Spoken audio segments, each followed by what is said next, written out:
Bonjour et bienvenue dans une vidéo YouTube qui me tient particulièrement à cœur. Une vidéo de présentation de mon M3 Touring vers Île-de-Man phase 2. Une voiture qui m'a fait vibrer, qui m'a rendu très impatient, j'ai l'impression d'être revenu un petit peu en enfance lorsque j'attendais cette auto, lorsque je l'ai acheté. Voilà, l'M3 Touring, la fameuse M3 qui fait que on a toujours beaucoup d'émotions à regarder ce logo M3. Qui plus est compétition, on arrive à retrouver aujourd'hui de l'émotion à voir ça, qui dure depuis 40 ans. Effectivement, la première M3 est sortie en 1986, mon année de naissance, j'ai le même âge qu'elle, entre guillemets. Dans cette vidéo, on va essayer de passer un petit peu tous les aspects de cette auto. On va regarder un petit peu son côté praticité, en daily, puisque j'ai eu la chance de parcourir à peu près 5000 km avec, donc je pourrais vous donner mon feedback sur cet aspect un petit peu confort, technologie, praticité au quotidien. Ensuite, on abordera le sujet de l'esthétique. Ça, je sais que c'est très subjectif. En tout cas, moi, je vous présenterai la config et la présentation globale de cette voiture. Et puis, pour finir, on regardera un peu ce côté un petit peu plus sensation, émotion qu'elle procure lorsqu'on la conduit. On ira du coup faire un essai dynamique. On essaiera de voir un petit peu comment se comporte cette auto, la transmission MX Drive, le moteur S58, comment s'y débrouille, le couple, etc. J'essaierai de passer un petit peu en revue tout ça. Je trouve que c'est intéressant déjà d'apporter un petit peu de contexte sur l'M3. Elle est née en 1986, elle a 40 ans aujourd'hui, donc c'est vraiment une belle histoire cette M3. La première, c'était le 30 qui a fait rêver beaucoup de monde, mais surtout des personnes un peu plus âgées que moi. En tout cas, moi, l'M3 E30 en version rallye, Groupa, comme on en voit aujourd'hui énormément sur des rallyes du championnat du monde, du moins historique, comme par exemple le Tour de Corse historique ou rallye belge. C'est vraiment une voiture qui m'a fait vibrer. Et j'ai dans ma tête des images de Patrick Sneyers ou bien de François Chatriot, aux couleurs de Bastos notamment, avec des passages incroyables sous la pluie. Moi, c'est une voiture vraiment qui m'a fait rêver. Mon fils a une miniature d'M3 rouge. Et à chaque fois que je la regarde, je me dis mais cette voiture est intemporelle. Et en fait, je trouve que l'ADN de cette voiture a été respecté d'un point de vue émotion, pilotage. BMW a fait des choix forts. Ils ont assumé le côté sensation de pilotage, notamment grâce à la propulsion. Là, on arrive à avoir encore une voiture 100% propulsion si on le choisit. Et ça, c'est vrai que c'est tout à leur honneur. Dans l'hégémonie des M3, bien sûr, je viens d'en parler, il y a le 30, puis il y a le 36 qui me plaît un petit peu moins. On a le 46 qui est déjà pas mal. Et on va reparler, vous allez voir, dans peu de temps parce qu'on va parler du Touring. Et puis le 90, après il y a eu la F80. Et là, on est sur la génération G81 puisque c'est la break, la G80 étant la berline. Voilà, vous avez la petite explication finalement de cette déclinaison de gamme dans les M3. Ils avaient déjà, sous la pression des clients, essayé de faire des tentatives de faire un touring, notamment à la génération E46, où en fait il y a déjà eu des dessins qui sont sortis, vous pouvez le voir du coup ici en image. La E46 Touring, malheureusement elle n'est jamais sortie, et sous la pression des clients, ce modèle G du coup est sorti en touring parce que les clients l'ont demandé fort. C'était vraiment une voiture qui devait exister et BMW l'a fait. Et qui plus est, cette voiture fait l'actualité parce que je pense que si vous êtes passionné de voiture, vous êtes abonné à différents comptes sur les réseaux sociaux et aujourd'hui ça inonde. Je pense que vous avez vu l'M3 Touring 24 heures qui est sorti il y a très peu de jours. Là seulement, pour nous ça fait à peine 20 heures que l'info est sortie, où ils la sortent carrément avec un énorme aileron ici, et c'est pour faire de l'endurance. Il y a déjà des pilotes qui sont déjà désignés, la voiture est déjà stickée, et elle va participer aux 24 heures du Nürburgring, et on espère qu'elle sera aussi aux 24 heures du Mans. L'histoire de cette voiture, c'est vraiment une histoire folle, c'est qu'il y a des...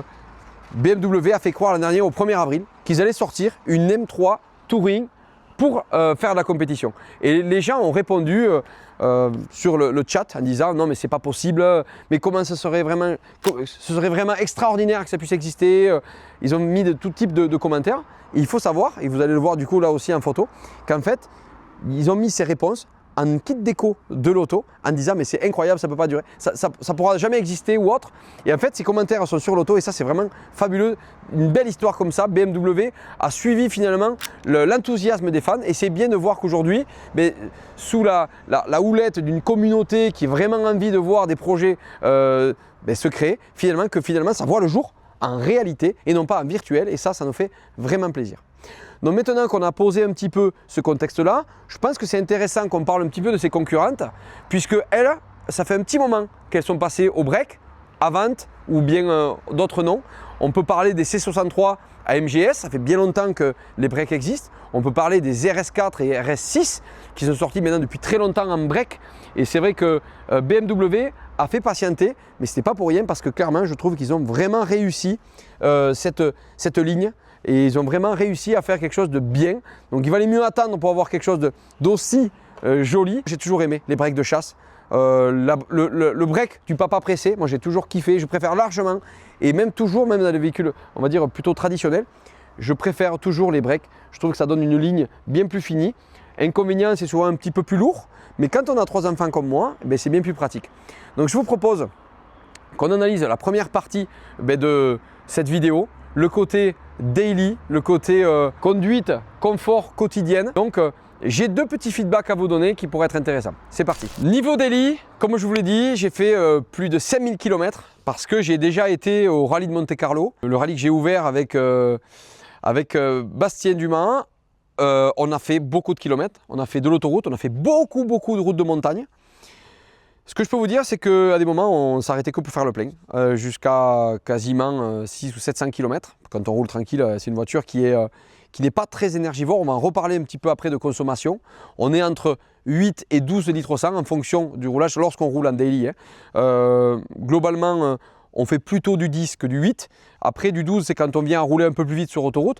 Mais lorsqu'on roule en daily, elle est pas, on ne peut pas la comparer à certaines voitures de cet acabit, où on peut parler parfois de voitures qui consomment beaucoup plus, notamment avec des moteurs V8 et autres.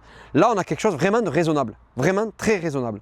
Et ça, déjà, c'est un point qui est quand même à ne pas négliger. C'est vrai qu'on est plus souvent à la pompe parce qu'il n'y a que 59 litres de contenance au niveau carburant, mais on a quand même une autonomie qui est largement raisonnable. J'ai eu fait, mes records par exemple, j'ai eu fait seulement 180 km avec une Subaru Impreza, avec le plein jusqu'à rien. Donc pour vous dire que quand même, arriver à faire 600 ou 700 km, c'est pas rien et c'est quand même important avec une voiture de cet acabit. Je vous propose qu'on regarde, vu qu'on parle de daily, qu'on regarde rapidement l'aspect global, parce qu'en fait quand on roule en daily, on n'est pas toujours seul. Moi, vous le savez certainement, j'ai 3 enfants. Ma femme roulait beaucoup aussi avec les enfants ces derniers temps. Et il s'avère que cette auto-là, elle est pratique. Venez voir d'abord le coffre. Avant de regarder le coffre, elle permet d'avoir déjà l'ouverture de la lunette arrière, ce qui est très pratique. Lorsqu'on veut juste attraper quelque chose dans le coffre, on s'arrête à 1 heure d'autoroute quand on a tout rempli à bord.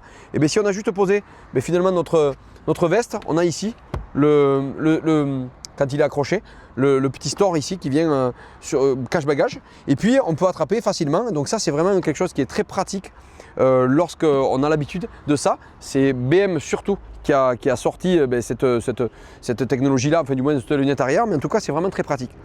Lorsqu'on regarde le coffre, quand on sait que c'est une M3 compétition, quand on sait que c'est une voiture on va dire, sportive, et bien quand on a un coffre de 510 litres ou 500 litres, on n'est pas à 10 litres près, et bien en fait c'est extraordinaire. On a eu la chance de partir au ski à Font-Romeu avec les 3 enfants, avec toutes les affaires de ski, avec toutes les affaires pour le week-end. Et en fait, il s'avère qu'il y a une place extraordinaire. Donc ça, c'est un gros plus pour cette voiture. Ça donne un côté, au quotidien, avoir beaucoup de place. On ne peut même pas la comparer, si vous regardez une voiture sportive, une Alpine, une F-Type ou quoi que ce soit. En fait, c'est clairement pas une GT, c'est une voiture sportive, mais il y a quand même une place folle. Et ça, c'est quand même grandiose de pouvoir coupler les deux. Ensuite, au niveau des places arrière, mes enfants à l'arrière étaient vraiment bien. Alors c'est sûr que ce n'est pas une série 5, c'est sûr que ce n'est pas un Q8 ou un Cayenne, mais on a une place quand même qui est, pour nos enfants, qui est très bonne. Petit détail et petit défaut, mais ça c'est valable pour toutes les BMW, les ISOFIX sont vraiment recentrés vers l'intérieur et laissent peu de place pour la personne du milieu. Ils auraient légèrement décalé, alors je pense qu'ils ont des obligations, ils ne peuvent pas le faire et s'ils ne l'ont pas fait, c'est pas pour rien. Mais en fait, on a beaucoup d'espace entre la porte et le premier ISOFIX. Et souvent, quand on a des sièges auto, on gaspille un petit peu cette place sur les extérieurs et c'est un petit peu dommage. Voilà, on ne va pas s'attarder. Je pense que les gens qui regardent cette vidéo pour l'Intro Touring ne sont pas tous pères de 3 enfants et ne sont pas tous très intéressés par la place qu'on a derrière. On va plutôt s'intéresser au côté intérieur ici. Donc siège, volant, infodivertissement. Là, on a des sièges qui sont, mais alors vraiment, pour le coup, pour que je le dise, très confortable. Je vous dis, j'ai fait un aller-retour jusqu'à Cannes, limite frontière Italie, Monaco. Après, bien sûr, ça me parlait des routes de montagne très bosselées. En fait, ce qu'on ressent énormément, c'est ici, ce petit galbe inversé, qui est très moelleux et qui est vraiment très bien travaillé de la part de BMW. On a déjà des sièges donc un petit peu rembourrés ici, qui font un petit peu baquet. Alors j'ai fait le choix de ne pas prendre justement pour ce côté polyvalent les sièges purement baquets, parce qu'il faut savoir qu'ici ils remontent sur quasiment 10-12 cm. C'est vraiment trop radical, et surtout il y a des gens qui disent sur les forums que c'est vraiment trop casse-fesses, excusez-moi du terme, en tout cas vraiment trop inconfortable. Et du coup moi j'ai fait le choix de partir sur ces sièges, mais je ne regrette absolument pas, parce que déjà on est très bien dedans et on ne bouge pas dans l'absolu. On est quand même maintenu. Bien sûr, ce n'est pas des baquets, mais on est déjà très bien là-dedans. Bien sûr, l'affichage M3 ici qui vient en rétroéclairage, ça c'est plutôt chouette. Et puis, après, une fois qu'on a parlé des sièges, on peut parler mais du coup de son côté insonorisation, confort, habitabilité à l'intérieur. Mais en fait, ici, on est super bien. On peut commencer à parler insonorisation. Sur autoroute, là, moi, j'avais des pneus hiver qui étaient très vieux, qui étaient bruyants. Et clairement, je sais reconnaître le bruit d'un train roulant à un bruit d'air, par exemple. Au niveau insonorité, on est vraiment très bien. Et ça, vraiment, on coche quasi toutes les cases au niveau confort. Du coup, ça permet aussi de plus apprécier, vous le voyez ici, le son Harman Kardon, qui n'est pas plus exceptionnel sur cette M3 qu'une autre série 3 de la gamme BMW qui pourrait être un 340D, un 320D, un 330D, peu importe, oui. Juste le son est vraiment bon et on en profite plus quand on a une meilleure sonorité, il n'y a pas photo. D'un point de vue habitabilité au volant, ben en fait on est bien. Moi j'ai mes deux positions, la position haute quand j'ouvrais, la position basse quand je roule longtemps. Moi j'ai tendance à me mettre vraiment bas et me mettre un petit peu éloigné avec le volant proche de moi. Au moins on a la chance d'avoir une position de conduite quasi parfaite. Voilà, là je suis vraiment au top. Et là en fait on peut avaler les kilomètres et on est bien à l'intérieur de cette caisse. Alors c'est vrai que le volant met plat, l'autre jour on m'a posé la question à quoi ça sert vraiment. Bon, moi je trouve que c'est plutôt esthétique. C'est vrai que c'est pas mal quand on vient prendre une épingle à pouvoir mettre la main comme ça pour pouvoir le prendre. Mais quand on roule en daily, on ne prend jamais une épingle vraiment serrée comme ça. On roule, on va dire plutôt de manière traditionnelle. Et là on est bien. Et là, j'en viens à vous parler de l'infodivertissement. Alors, on a effectivement très peu de boutons en tant que tel, uniquement pour dégivrer avant-arrière et pour changer la station et le son. Mais après, tout le reste passe ici du coup en mode tactile, avec bien sûr le CarPlay, avec bien sûr toutes les fonctions. Petit bémol, si je devrais en dire, mais là c'est pareil, c'est valable pour toutes les BMW, c'est pas spécifique à la M3. C'est pas très intuitif tout ça. C'est-à-dire qu'il y a énormément de modes. Toutes les applis, voilà, on les voit toutes. Et en fait, on peut bien sûr en enlever, mais moi je trouve qu'il y en a vraiment trop et on s'y perd un peu, on ne sait plus où et quoi. Et je trouve que c'est un petit peu dommage d'avoir quelque chose qui n'est pas vraiment très ludique et très intuitif en termes d'utilisation.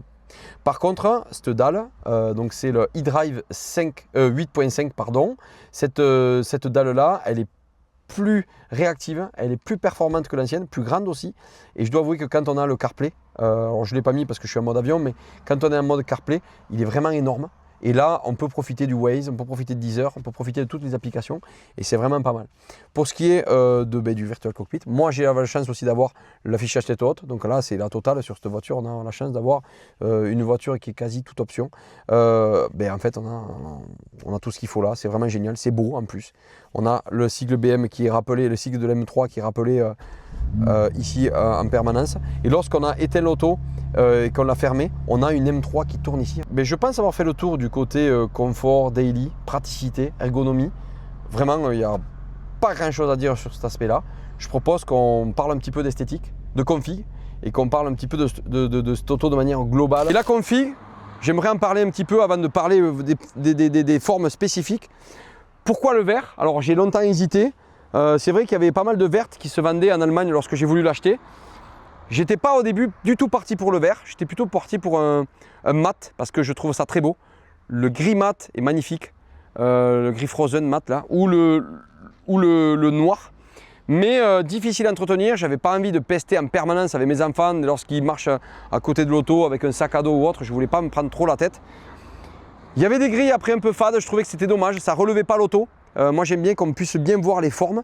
Et en fait, quand j'ai vu le vert, cumulé au côté biton des jantes noires, des bas de caisse noirs, des coquilles de rétro noires, du shadowline black, des vitres fumées, du toit noir laqué, des barres longitudinales laquées aussi, avec les petits diffuseurs devant, noir laqué et aussi noir laqué à l'arrière. Je dois dire qu'en fait le vert, je trouve que ça absorbe plutôt bien avec le noir autour.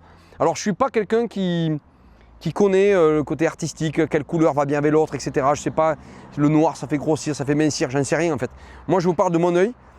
Quand j'ai vu l'auto, elle m'a beaucoup plu. Avec cette configuration, avec ces jantes, ces étriers rouges, le petit rappel du rouge, juste de la petite ligne sur le M3 là ici, du M, qui est vraiment magnifique. On a le rappel, mais du coup, de ce noir laqué sur cette grosse calandre, au début qui était très choquante, je l'avoue. Même moi, ça m'avait vraiment choqué. Je pense que c'est valable pour beaucoup de monde. Je sais qu'il y a encore des gens qui n'y se sont pas habitués. Moi, maintenant, en fait, quand je vois cette calandre, je trouve ça vraiment très beau. Alors, c'est sûr que la plaque prend beaucoup de place devant. Ce serait plus joli avec une plaque plus petite, comme les plaques suisses ou Andorran. Ça serait quand même plus sympa. Mais malgré tout, je trouve que c'est quand même très beau. Cette double grosse bouche d'aération, c'est quand même agressif. Et puis, on a le petit rappel ici du petit capot incurvé là devant. C'est quand même, je trouve, une face avant qui donne envie, qui est très rageuse et qui est très agressive. Et je trouve qu'esthétiquement, la face 2, alors là, je n'ai pas les LED allumés, mais avec ces deux petits appendices verticaux comme les dernières signatures lumineuses de chez BMW, elle a quand même une face avant ultra agressive qui donne envie en fait de bouffer les autres, ses concurrents tout simplement. Et vraiment, c'est très beau. Je vous laisse venir avec moi pour voir un petit peu les latéraux. Donc, comme je l'ai dit, étrier rouge M, jante noire, les petits appendices sur les côtés, sur les à l'avant qui rappellent un petit peu l'agressivité et bien sûr les formes qui vont avec. Je parlais de ces formes un petit peu qui ne sont pas du tout anguleuses mais qui sont plutôt en format plus souple. Mais ce qui est très beau avec cette couleur, c'est qu'elle est très nacrée et on voit des tons de vert différents en fonction si c'est concave ou si c'est galbé. Et du coup, c'est ce qui est très beau, je trouve. On voit du vert presque menthe clair sur les parties un petit peu ensoleillées. Et puis presque, on a presque du vert anglais, j'exagère un peu, mais du vert très foncé sur les parties concaves. Et du coup, on a l'impression qu'on a deux couleurs différentes sur la voiture. Et c'est ça que je trouve vraiment magnifique sur cette couleur vert Hildmann. C'est le nom de la couleur. Puis c'est une couleur qui me parle aussi, parce que je rêve vraiment un jour de pouvoir aller sur l'Hildmann voir la course de Tourist Trophy. Et ici, ce diffuseur arrière qui est vraiment énorme avec ces 4 sorties d'échappement qui prend vraiment beaucoup de place. Petit bémol, on voit vraiment quand on prend du recul, le silencieux arrière, c'est pas très joli. On se rappelle des M2 compétitions où on voyait énormément le silencieux derrière. C'est pas très joli, mais en même temps, il n'y a pas le choix. Donc on fait avec. En attendant, quand on le regarde d'ici, on ne le voit pas. Et je trouve que ce diffuseur, il est là aussi monstrueux, noir laqué, vraiment très beau. À mon sens, moi je trouve que esthétiquement cette voiture est réussie. La partie que je préfère, c'est le 3/4 arrière, puisqu'on voit vraiment cette aile vraiment bodybuildée.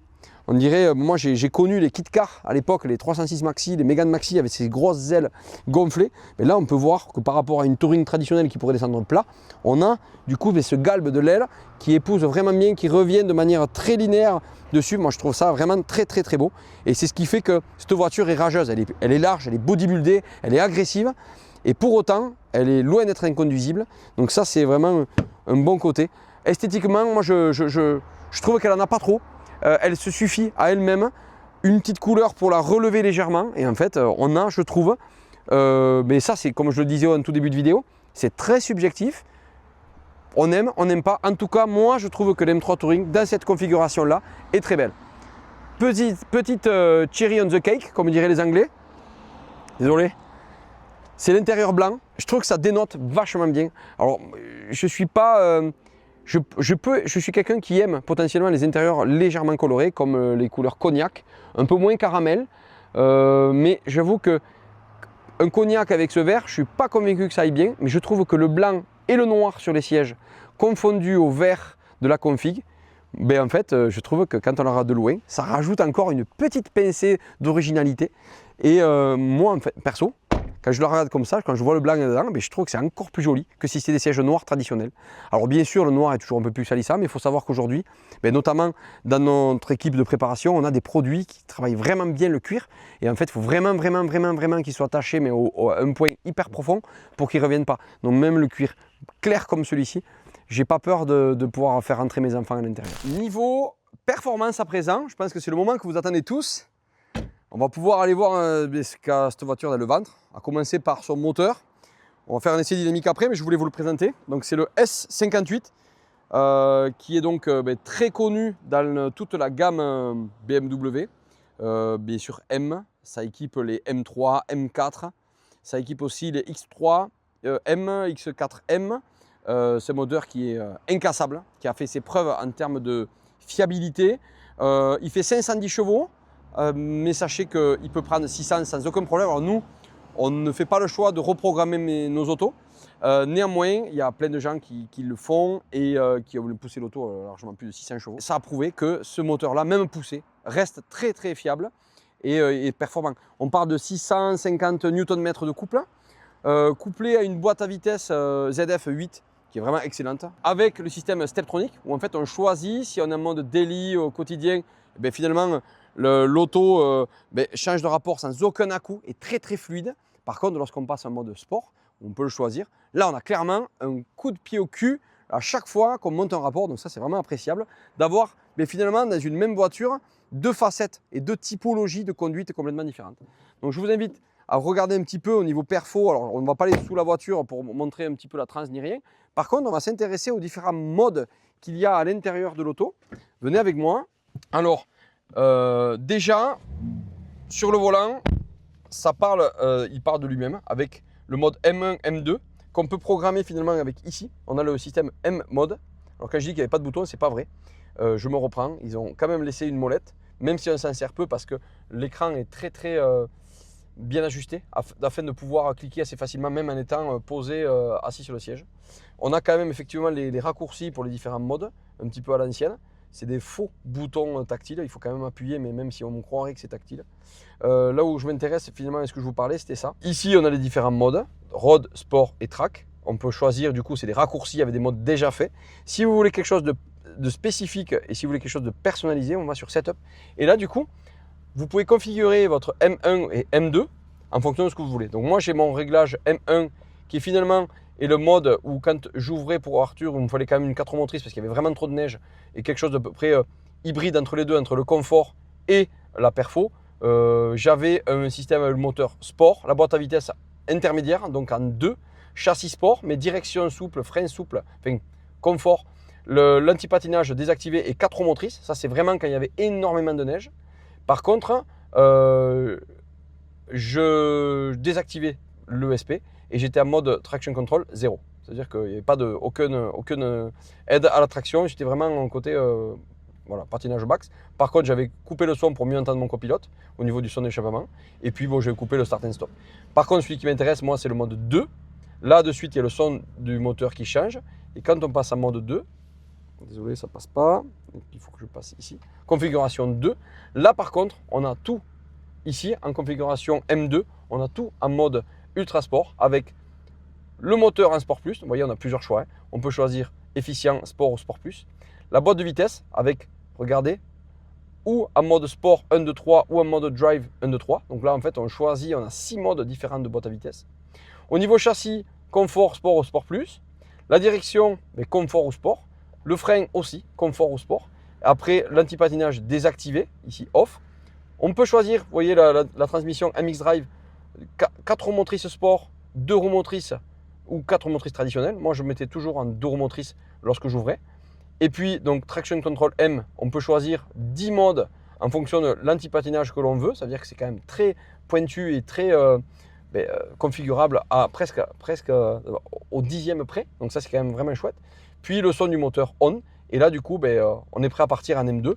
Et là, on a une auto qui est vraiment faite pour aller faire du circuit, une voiture beaucoup plus radicale en termes de bruit, en termes d'efficacité, en termes de moteur, en termes de boîte, en termes de frein, etc. Là, on a changé, comme je disais, de typologie, de philosophie de conduite. Et là, on est en mode pilote de course. Ce que je veux vous montrer aussi, c'est sur l'écran principal, on a ici un mode qui est donc l'analyseur de drift, qui est juste ici. Alors, c'est assez rigolo. Je me suis amusé un petit peu à le tester, juste pour voir un peu ce que ça donnait. Ici, donc, on a systématiquement le meilleur drift et le dernier drift fait. Donc ici, on a la traction control qu'on avait. Moi, ici, j'étais du niveau 0, donc aucune aide à l'antipatinage. J'ai fait un drift de 14 secondes 3 avec 19,2 degrés d'angle de drift. Et mon drift, le meilleur, a été 4 étoiles et demie sur 5 avec 178 mètres de drift. Alors ça c'est le meilleur drift que j'ai pu faire. Je n'ai pas essayé ça cette fois. Avec Bastou on s'est essayé un petit peu. C'est assez rigolo d'arriver à faire du long drift. Il faut savoir que cette auto, quand on utilise la transmission MX Drive qui permet d'avoir 4 roues motrices ou 2 roues motrices, lorsqu'on est en 2 roues motrices avec des pneus hiver très vieux, moi pour le coup ils sont de 2012, croyez-moi c'est presque facile en fait d'arriver à drifter avec cette auto. Voilà pour le mode drift. Après, pour ceux qui font vraiment de la piste, alors moi c'est pas mon cas, je ne l'ai encore jamais amené sur un circuit, mais on a le M Lap Timer où en fait ici ça capte que l'on est là près d'une route, donc du coup ça marche pas, mais lorsqu'on est sur un circuit, on peut du coup utiliser ce système là pour pouvoir se chronométrer sur une piste, et en fait le chrono se déclenche seul que lorsqu'on repasse sur la même ligne, et ça c'est quand même intéressant pour pouvoir avoir le système de chronométrage automatique. Voilà, donc c'est quand même, on voit ici qu'on est sur voilà, oh là là, ouais, durée totale et distance, et chaque fois qu'on recoupe quand on retangente l'endroit où on est parti finalement, ça déclenche, et ça c'est quand même assez chouette. Voilà pour ça. Et après d'un point de vue vraiment purement sportif, mis à part ces deux modes là et bien sûr ces modes ici là qu'on peut choisir, il n'y a pas vraiment plus. En fait on a tout avec ces deux boutons. Une fois que c'est configuré, on choisit le mode 2. Là par contre on a le son qui est vraiment plus intéressant, et bien je vous invite à aller l'écouter si vous voulez, écouter un peu le son que fait cet M3. Je vous donne mon micro et vous n'avez plus qu'à profiter de la sonorité de cette auto.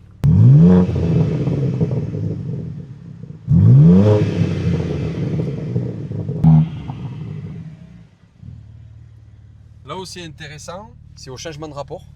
On a, comme je disais, un petit coup de pied au cul à chaque fois qu'on change, puisque la boîte elle est vraiment étalée, étagée et surtout réactive lorsqu'on passe grâce au mode Steptronic. En fait, lorsqu'on change de rapport, le son est vraiment fulgurant. À chaque fois qu'on monte un rapport ou avec les palettes ou en mode donc manuel ici, elle fait un bruit spécifique. On dirait qu'elle pète légèrement, un petit peu comme on dit, mais pas tout à fait pareil, c'est un peu différent, mais on a quand même un bruit spécifique, un rock à chaque changement de rapport. Ce que je tiens à dire aussi en termes de perfo, c'est que quand on roule avec une boîte un petit peu longue, même si elle est une voiture de sport, quand on est sur une route de rallye, on a tendance à rouler vachement sur le couple, entre 2,5 et 5500 tours minute. Mais là où c'est fou, c'est qu'en fait on oublie le haut régime, on roule beaucoup sur le couple parce que déjà le couple il y en a énormément, surtout quand on est en mode propulsion. Donc on roule sur le couple pour chercher l'efficacité à passer les chevaux et tout. Mais là où c'est fou, c'est quand on retrouve une ligne droite bien plane où il n'y a pas de verticale, où on met la gouache en grand. Là, elle va chercher au-delà de 6000 tours un autre bruit encore et une autre efficacité, où en fait, elle nous réveille et on n'imaginait même pas que cette auto puisse aussi avoir cette facette d'elle, c'est-à-dire avoir encore du haut régime. Souvent, on a ou beaucoup de couple du bas régime, ou après un moteur atmosphérique ou autre qui marche plutôt en haut. Mais en fait, cette auto, elle m'a bluffé. Parce que quand on roule longtemps sur le couple, on a déjà l'impression d'avoir une voiture hyper perfo. Mais lorsqu'on chope une ligne droite où on peut faire passer les watts, où on peut mettre la gouache en grand même en neuromotrice, on se rend compte qu'en haut, elle a encore une autre dimension. Où en fait, elle nous bluffe. Et on se dit, mais en fait, cette auto, il y en a partout. Et elle est incroyable. Donc, c'est vraiment ce qui m'a plu, moi, dans cette voiture, c'est qu'elle nous surprend régulièrement. Moi, je pensais avoir fait un petit peu le tour déjà des sportives pour avoir essayé. Alors, je ne parle pas des ultra sportives, je parle des sportives comme de ce type-là. Moi, je pensais avoir déjà RS6, RS4, C63, etc. Mais en fait, de cette génération, en 2025, je ne sais pas s'il y a vraiment une auto qui l'égale, sans bien sûr aller dans la dimension des voitures ultra sport, mais vraiment, elle est hyper surprenante, en plus d'être jolie et en plus d'être confortable. Donc moi je vous invite à venir avec moi, on va aller voir ce que ça donne en essai dynamique. C'est parti pour l'essai routier, je pense que c'est le moment que vous attendez tous. Alors je vais pas non plus vous faire, on n'est plus à 1980 où on pouvait rouler en permanence à l'allure où on veut, comme si on était seul sur un circuit. J'ai aussi un rôle de transmettre des bonnes valeurs aux jeunes, et je me dois aussi de montrer l'exemple, qui plus est sur l'aspect pédagogique. Parce que si je montre n'importe quoi, il faut savoir qu'il y a beaucoup de jeunes qui nous regardent, et je ne voudrais pas que ça puisse montrer quelque chose que les jeunes pourraient essayer de faire, et après s'il arrive des accidents et tout, c'est pas mon truc. Alors bien sûr quand j'étais jeune je regardais les vidéos de Jean Ragnotti et que lorsqu'on repartait on avait plutôt envie de faire pareil. Maintenant c'est pas bien, il faut pas forcément le faire. Après je vais quand même essayer de pouvoir, dans la limite du code de la route, vous montrer un petit peu ce que ça peut donner en accélération. On l'a dit, 510 chevaux sur le trait arrière, quand on est en 4 roues motrices plus, on arrive à faire du 3,6 secondes au 5 km/h. donc ça de 0 à 100, donc c'est quand même pas con du tout, donc ça je vais pouvoir bien sûr vous le montrer. Mais après voilà, on va pas pouvoir faire de grosses sessions de drift sur une route ouverte, ça me paraît un peu logique, voilà, en 2026 de ne pas faire n'importe quoi. Bien sûr qu'on aurait aimé louer un circuit, louer peut-être une base d'essai pour pouvoir s'amuser. Maintenant voilà, on fait avec ce que l'on a, comme on peut, et je vais essayer de vous transmettre la passion de cette voiture avec ça. Donc je vais prendre une route déjà un peu large, déjà pour de manière à pouvoir croiser. On va partir sur la route de Camouladette. Alors là on voit déjà sur l'aspect conduite que l'auto elle est maniable. On me disait, j'en ai pas parlé tout à l'heure, mais en daily, c'est une auto qui a un très bon rayon de braquage, qui est plutôt facile à manœuvrer, faire un créneau et autres, c'est pas un paquebot, et ça c'est plutôt bien. Donc là je suis mis directement en M2, donc 2 roues motrices, tout désactivé, et on va pouvoir aller du coup voir un peu ce que ça donne, motricité, performance, etc. sur une route. Là on va prendre la route de Camouladette et pouvoir voir un petit peu ce que ça donne sur ce type de route là, où on peut croiser, et je vais tâcher de respecter le code de la route. Donc vous voyez là par contre on sent que lorsqu'on prend un Dodan, quand on est en mode sport, on a clairement une voiture qui est raide, qui est tranchante on va dire, et qui secoue un petit peu. On pourrait penser qu'elle est plus tape-cul, et lorsque j'enlève le mode 2, donc il suffit d'appuyer 2 fois, là on a une voiture finalement qui est smooth, qui est très confort, et on a une auto qui est souple et qui absorbe très bien la route. Donc là je me remets en mode sport pour voir un petit peu.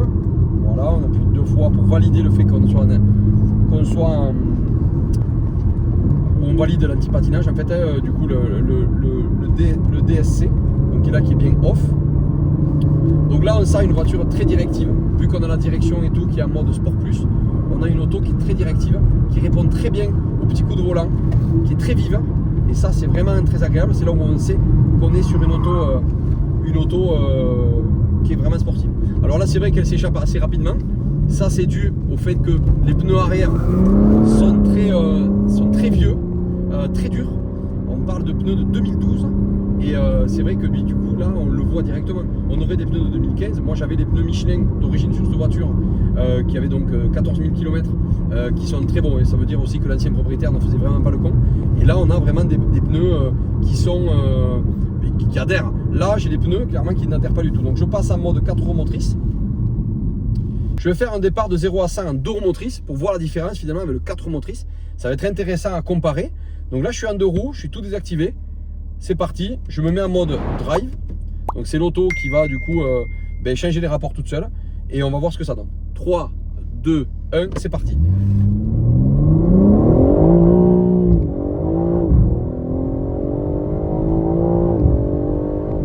Alors on peut voir que les embrayages sont plutôt bien faits, puisque même si je suis en 2 roues motrices, le couple arrive progressivement pour éviter de trop patiner.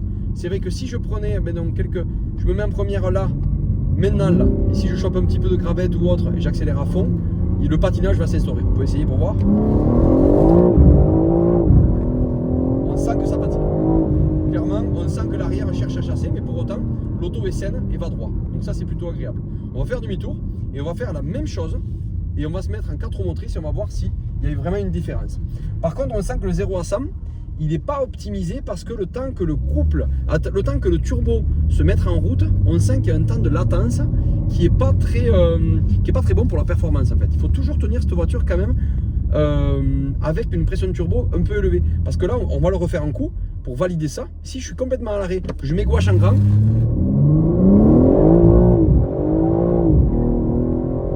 voilà, on sent quand même que la première seconde c'est presque du gaspillage, parce qu'il faut le temps que tout se mette, que toute la pression de turbo monte.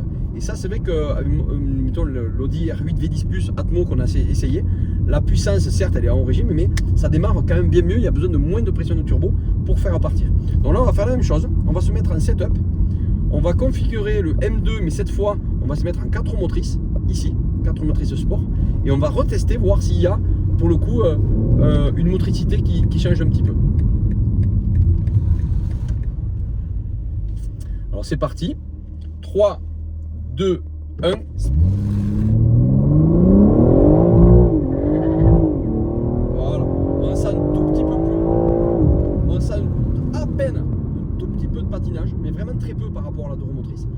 c'est là où on se rend compte quand même que ça a crissé légèrement quand ça a cherché le couple max.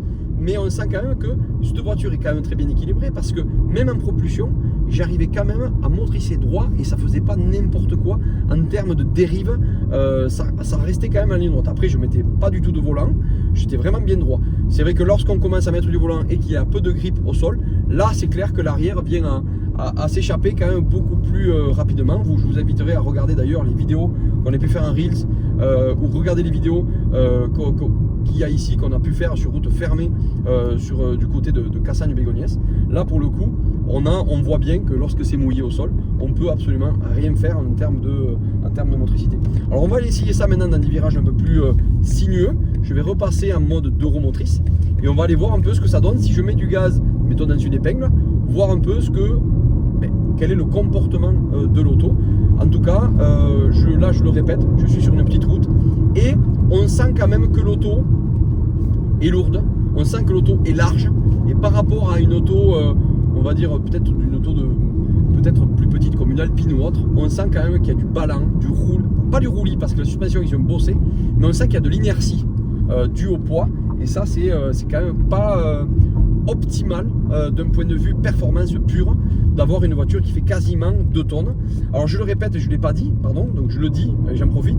Il faut savoir que l'auto fait quand même 85 kg de plus que la modèle G80. La G80 en Touring est quand même 80 kg plus lourde. On va se mettre en seconde et on met le gaz. Et là on voit que ça patine beaucoup et on voit que ça perd beaucoup de motricité lorsque on met du gaz. Et c'est clair que on perd quand même de la performance lorsqu'on patine parce qu'on n'avance pas.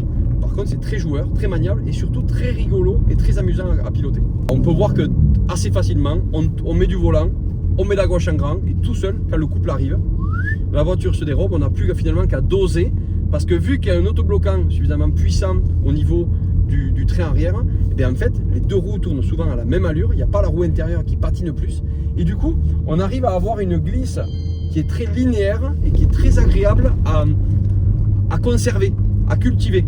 On met du gaz, ça en prend un peu plus, on enlève du gaz, ça en enlève un peu et finalement on peut la doser. De toute manière pour arriver à faire du drift, 148 mètres je crois de drift sur le Drift Analyzer que j'ai pu faire, pour faire 150 mètres de drift, il n'y a pas photo. Il faut un moteur qui est du couple, qui est du répondant, il faut qu'il y ait un différentiel autobloquant derrière suffisamment taré parce que obligatoirement un drift il est dans des virages qui referment, qui réouvrent, qui n'est pas régulier et du coup si on n'a pas l'amplitude du moteur qui prend de très bas jusqu'à très haut, on ne peut pas se permettre d'arriver à faire 150 mètres de drift. C'est pas possible sans avoir l'outil qu'il faut. L'M3 Touring aujourd'hui est très adapté pour pouvoir faire de longs drifts comme ça et on va aller voir là. On va aller sur un parking un petit peu grand, on va s'assurer qu'il n'y ait personne et on va pouvoir faire mettons une longue dérive pour voir un petit peu ce que ça donne et puis on rentrera, je vous ferai mon petit débrief, ma conclusion et puis voilà. Alors ce que je vous disais, le bruit au changement de rapport, je me mets en première, écoutez le bruit rock que ça fait au changement. Alors je sais pas si vous arrivez à l'analyser avec le son de nos iPhones, mais on a quand même un bruit rock qui fait que bon, alors ça pète pas, mais ça fait vraiment un bruit qui se défend vraiment. Et l'autre jour, je suis passé à côté d'un pote à moi qui m'a dit mais putain, de l'extérieur, elle fait un bruit rock qui est très agressif, qui est très excitant quoi, à la fois. Et pour autant, il reste assez feutré parce qu'on n'a pas non plus le bruit une F-Type V8 par exemple, qui fait un bruit assourdissant quoi. Donc on va aller maintenant sur le forail, on va aller voir un petit peu s'il n'y a pas trop de monde. Donc, je vais vous montrer à quel point le différentiel autobloquant est vraiment taré. Je vais juste faire un petit demi-tour pour vous montrer qu'en fait il n'y a aucune roue qui patine lorsqu'on veut faire demi-tour. Je vous montre rapidement. Donc je me mets en euromotrice, je suis sur la mini gravette, je mets un peu de volant, je mets du gaz. Voilà, de suite c'est demi-tour. En fait on peut doser dans tous les sens, c'est assez facile à faire. En fait honnêtement, le drift est quand même plutôt très facile à gérer. On peut retrouver ici une M2, on peut retrouver ici une M3, des voitures dont le moteur est à l'avant, les roues propulsion arrière, où finalement, grâce à l'empattement un petit peu long, elles ne sont pas très vives, elles ne tournent pas d'un coup en tête à queue, et finalement ça se gère vraiment bien. Et et ça c'est plutôt agréable. On passe sur une portion du coup de ville pour le retour de notre essai. Je vous dis, en fait je me régale à faire des bornes avec cette voiture. J'avais dit, je m'étais juré que je ne ferais pas plus de 20 000 km avec pour la valeur, parce qu'effectivement les gens quand ils trient, ils mettent des fourchettes où ils ne veulent pas dépasser un certain nombre de kilomètres du coup pour avoir un tel prix. Moi elle a 20 139 bornes, mais je dois avouer qu'en fait je ne vais pas m'arrêter là parce que je me régale tellement que je vais continuer à rouler. Ma femme m'a demandé aussi au début, elle n'en voulait pas trop, et elle a avoué qu'après 15 jours d'utilisation, en fait, elle se régalait. Ça répondait quand ça répondait. Le seul truc qu'elle n'aime pas trop, c'est les pneus hiver qui ont 14 ans lorsqu'il pleut. Ça, elle m'a dit que c'était pas cool. Au-delà de ça, elle se régale à conduire cette voiture. Finalement, elle n'aimait pas du tout la couleur. Elle l'aime toujours pas. Elle, c'est comme ça, c'est les goûts, les couleurs. Par contre, la conduite et le comportement routier, elle l'adore. Voilà, je voudrais mettre les pieds dans le plat. Je suis désolé, je ne peux pas vous montrer beaucoup plus que ça. J'aimerais pouvoir faire 10 tours de rond-point d'affilée, vous montrer comment on gère le volant quand ça drift, etc.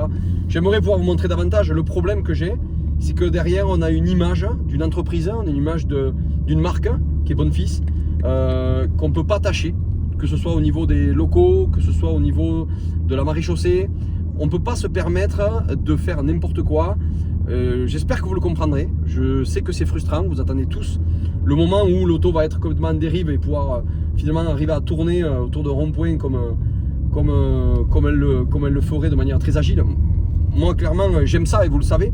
Néanmoins, comme je vous dis, c'est notre responsabilité qui est engagée et on ne peut pas entacher une marque comme ça, même si je sais que vous aimez ça. Dites-vous qu'il y a beaucoup de gens qui n'aiment pas ça.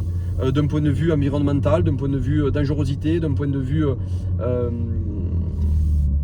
global. Et en fait, nous, de notre côté, on ne peut pas trop se permettre de faire ce genre de choses trop régulièrement pour éviter, pour qu'on puisse continuer déjà à faire des vidéos sur YouTube et autres, parce qu'en fait, on peut être vite grillé.